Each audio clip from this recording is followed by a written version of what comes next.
Lynn Miller a essayé d'avoir un enfant pendant 7 ans. Elle est devenue mère grâce au programme familial de son employeur.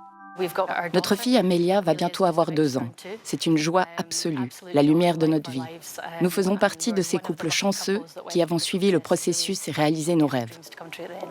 Cette Britannique, salariée en Suisse du géant pharmaceutique Ferring, a bénéficié d'un accompagnement pour ses démarches et d'un soutien financier dont on ne connaîtra pas la somme. Pour moi, ce programme change la donne. Il s'agit vraiment d'encourager la transparence, de briser le silence. L'infertilité est une maladie silencieuse. Un processus confidentiel dont elle parle aujourd'hui sans tabou. J'adore travailler pour Ferring et le soutien qu'ils m'ont apporté me rend encore plus investie dans mon travail.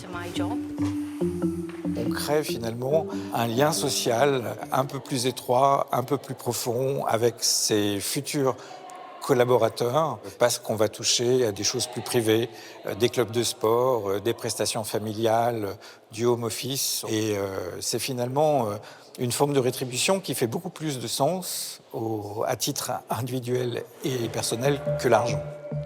Et ces rétributions sont selon lui une sorte de contrat psychologique. Très clairement, ce qui est en jeu, c'est de la productivité, mais c'est aussi de la loyauté, c'est de l'engagement, c'est de l'implication, ou ce qu'on va appeler de la motivation au travail.